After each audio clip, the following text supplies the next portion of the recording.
Salut! Aujourd'hui, on va encore parler d'un jeu vidéo. Mais attendez, y a pas un truc qui cloche?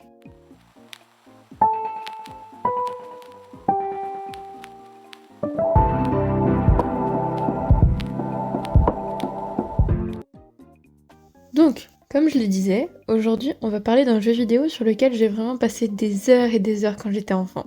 Et encore aujourd'hui, à vrai dire. En effet, de mes 10 à 14 ans environ, je jouais beaucoup à Tomodachi Life sur ma Nintendo 2DS. Pour ceux qui ne connaîtraient pas, c'est un jeu complètement loufoque, mais permettant de créer moult scénarios tous plus bizarres les uns que les autres. Et puis, pour ceux qui connaissent déjà, installez-vous et profitez bien. Tout d'abord, en quoi ça consiste exactement? Tomodachi Life est un jeu de simulation de vie sorti sur 3DS et 2DS en 2013 au Japon et en 2014 en Europe. C'est un jeu développé par Nintendo et plus précisément par Yoshio Sakamoto.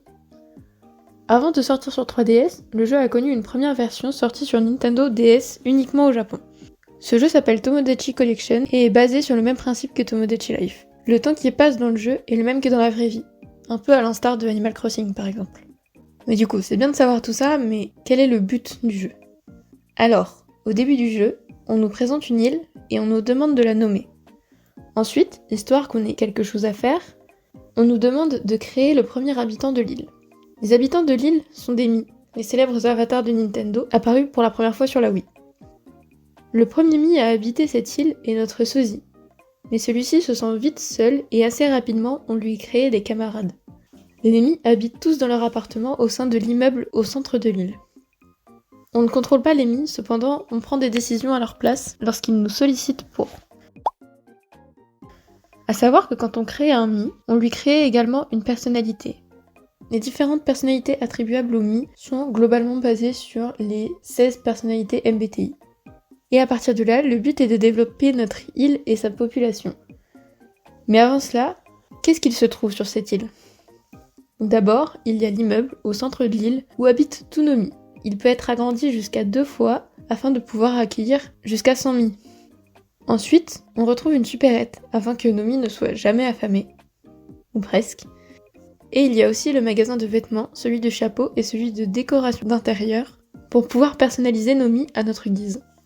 Chaque jour, des nouveautés sont ajoutées. Il y a également tout un tas d'endroits où les Mii peuvent se promener, comme le parc, la plage, le parc d'attractions, la tour d'observation, le café et la place de la Fontaine. Chacun de ces lieux a son propre emploi du temps. Prenons d'abord la place de la Fontaine. Tous les jours a lieu la collecte d'argent, à horaire variable, quand vous le décidez. Tous les Mii viennent déposer de l'argent que nous récupérons ensuite. En gros, on fait les impôts.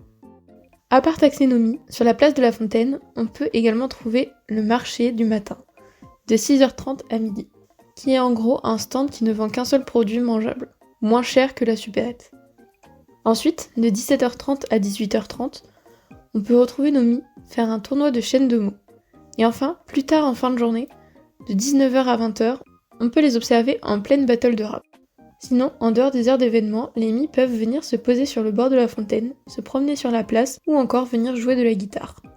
Ensuite, on se retrouve au parc, où les Mii peuvent profiter du soleil sur les bancs, venir courir ou encore profiter d'un petit pique-nique. Ici encore, l'emploi du temps est bien chargé. Le matin, de 8h à 9h, on a la possibilité de jouer au lancer de disques avec nos Mii. Puis de midi à 14h, le marché de l'après-midi prend place pour nous proposer une tenue différente chaque jour à prix réduit.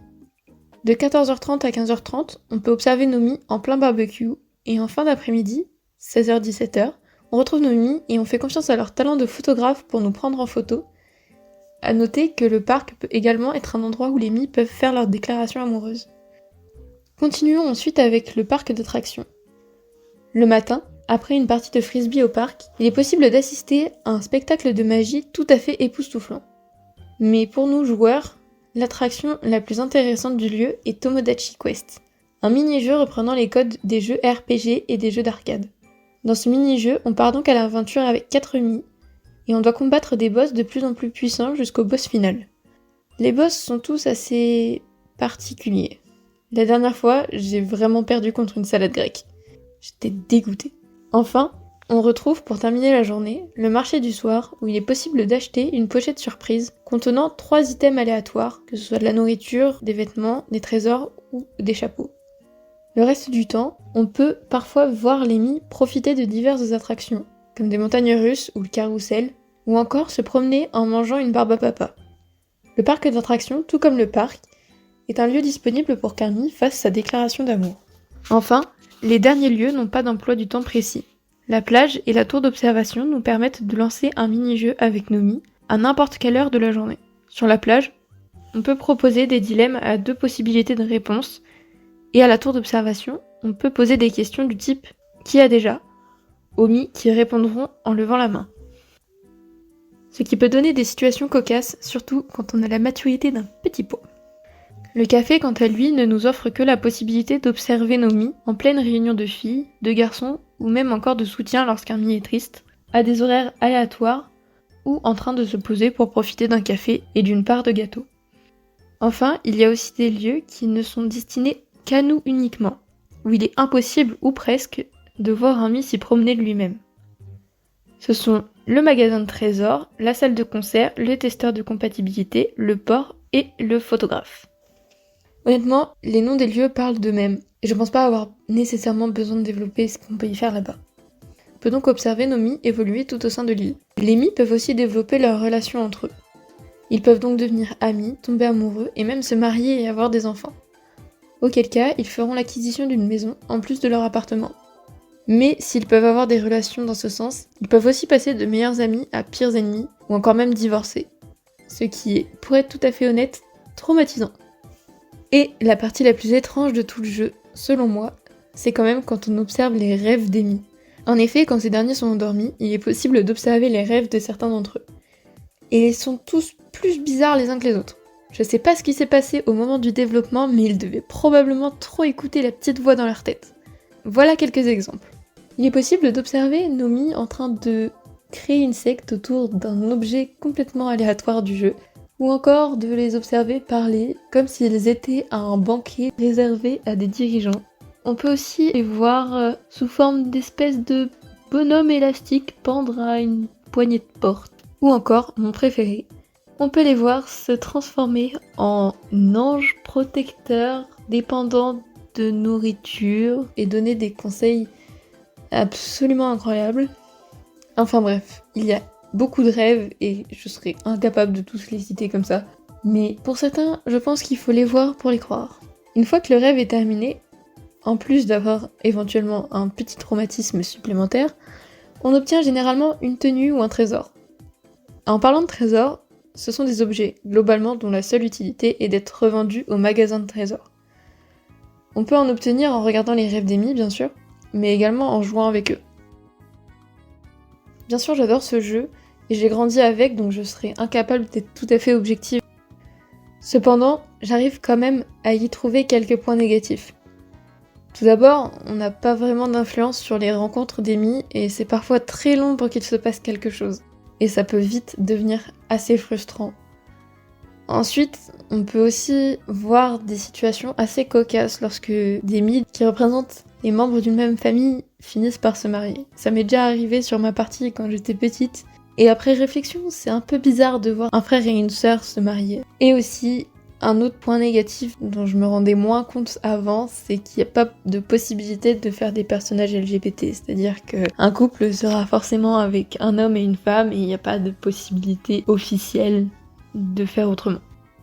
Ça, c'était pour les points négatifs. Mais là où je trouve que Tomodachi Life est véritablement incroyable, c'est au niveau des différentes versions du jeu. En fait, il y a un total de 5 versions de Tomodachi Life différentes en fonction des régions du monde. C'est-à-dire qu'il y a une version japonaise, une version nord-américaine, une version européenne, une version australienne et une version sud-coréenne. Et toutes ces versions ont certaines différences qui permettent aux joueurs de vraiment se reconnaître dans le jeu. Bon, peut-être que je m'extasie pour rien, mais personnellement je trouve que c'est vraiment un coup de génie. Dans les exemples que je peux citer des différences entre les versions, il y a dans un premier temps juste un petit truc tout simple, mais lorsqu'un Mii est endormi et qu'on peut voir son rêve, dans la version européenne, il y a une petite bulle avec une lune qui représente le fait qu'on peut regarder son rêve. Et bien, en japonais, dans cette petite bulle, il n'y a pas une lune, mais juste le symbole qui correspond au mot rêve en japonais. Les différences sont principalement entre les pays asiatiques et les autres pays. Donc encore un autre exemple, mais dans les versions japonaises et coréennes, il y a des espèces de petits fantômes violets qui apparaissent autour d'un Mi quand ils sont malades ou tristes, et ça donne comme indication que le Mi est littéralement possédé par la tristesse ou la maladie. Dans nos versions, donc plutôt européennes ou américaines, ces espèces de petits fantômes sont remplacés par des nuages de pluie qui apparaissent au-dessus de la tête du Mi. Encore une différence entre la version japonaise et coréenne et les versions européennes. Quand on donne à un Mi un élément mangeable, de la nourriture ou un médicament, ils disent toujours merci au joueur avant de manger. Mais nous, dans nos versions, le Mi ne dit soit rien, soit il dit juste qu'il a pas faim ou qu'il a déjà mangé ça juste avant. Une autre différence, c'est quand on s'approche de la tête du Mi, dans nos versions, on peut les voir s'entraîner à faire des grimaces, alors que dans la version japonaise et coréenne, ils vont juste s'entraîner à faire un clin d'œil. Ou encore, quand on se rapproche de la tête d'un Mi, pour nous, ils rougissent au niveau des joues, mais pour les Japonais et les Coréens, ils rougissent entre les deux yeux, parce que ça fait une référence aussi aux personnages d'anime quand ils rougissent. En général, c'est entre les yeux.